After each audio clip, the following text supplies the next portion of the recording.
Okay. Good afternoon, everybody. Just call me Sandeep. Don't call me sir. And just a few confessions before I start off this session. The first one is, please don't look at me like this with all these frowning faces, because that makes me nervous. And to be honest with you, this is the first time that I am speaking in front of so many people. And second thing is,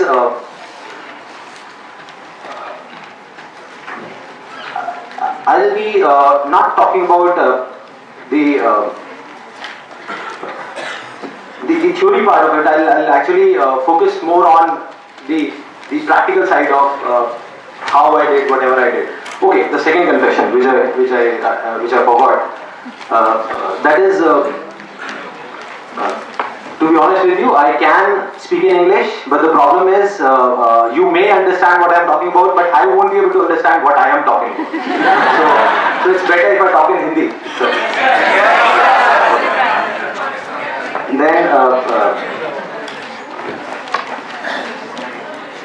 coming on to the point directly, the secret of what I feel is of my success. I started my career, I think, at the age of 13, and okay, so I'll come on Hindi. So I'm sorry. Yeah, so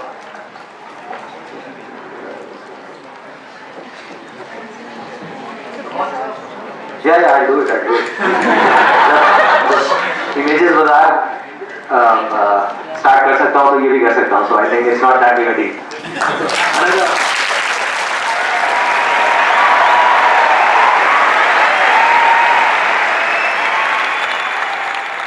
आपने देखा मेरी क्या हालत हुई थी?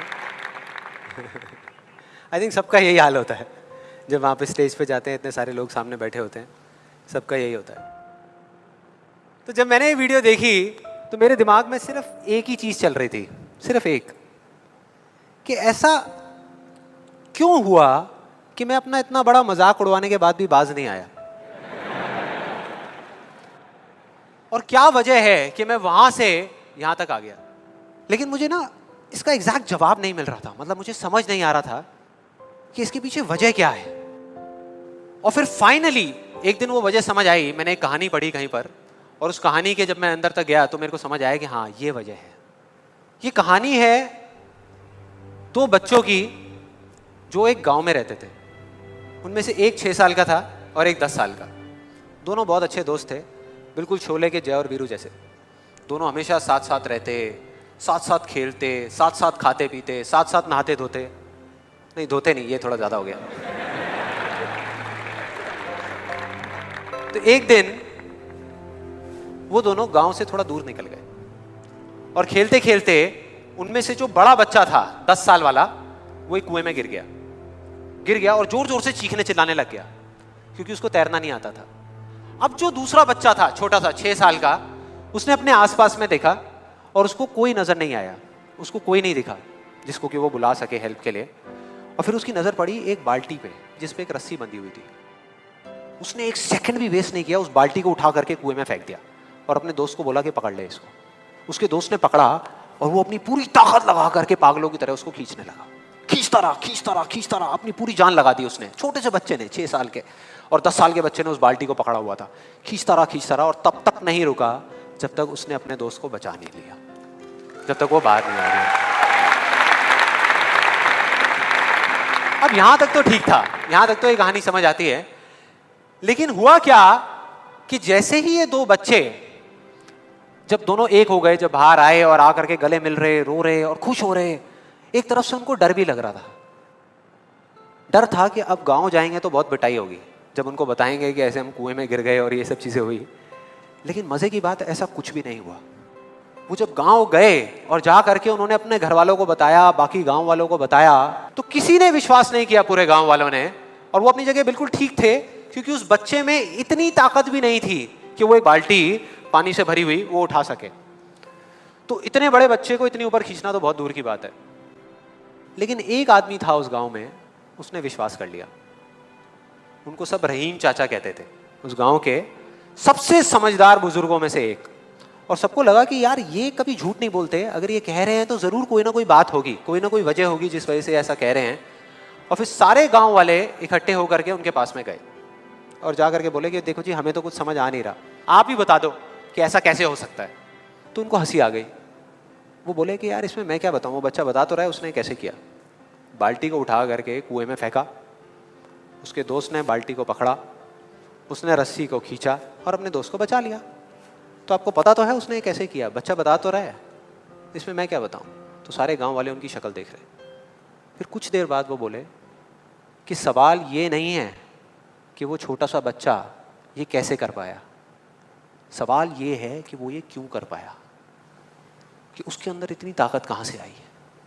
और बोले इसका सिर्फ एक जवाब है, सिर्फ एक, कि जिस वक्त उस बच्चे ने ये किया, उस टाइम पे उस जगह पर दूर दूर तक कोई नहीं था उस बच्चे को ये बताने वाला कि तू ये नहीं कर सकता।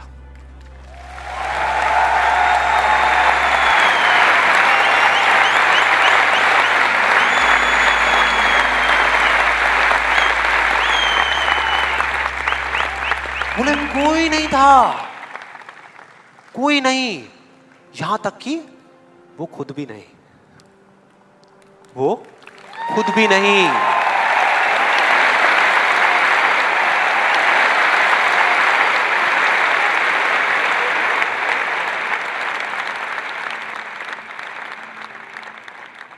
अब मैं आप लोगों से पूछता हूं कि अगर कुछ ऐसा हो जाए, अगर आपको भी उस बच्चे की तरह किसी की आवाज सुनाई ना दे जो आवाजें आपको रोकती है, ना किसी और की ना अपनी, तो क्या होगा? मजा आ जाएगा, राइट? उस बच्चे की तरह आपको भी कोई नहीं रोक पाएगा। You'll be unstoppable, right? Yes और नो? यस और नो? यस और नो? थियोरेटिकली तो ये बात बहुत अच्छी लग रही है सुनने में, लेकिन अगर हम प्रैक्टिकली देखें तो सिर्फ यस बोलने से काम नहीं चलने वाला। ये आप सबको भी पता है और मुझे भी पता है। ये जो अनस्टॉपेबल बनने वाला काम है, उसके लिए क्या करना पड़ेगा? 2 दीवारें तोड़नी पड़ेगी। 2 दीवारें, पहली बनी है दूसरों की आवाज की, कि आपके ऊपर दूसरों की आवाजों का असर होना बंद हो जाए, और दूसरी आपकी खुद की आवाज। ये ज्यादा बड़ी दीवार है। तो आप देखते हैं कि इस पहली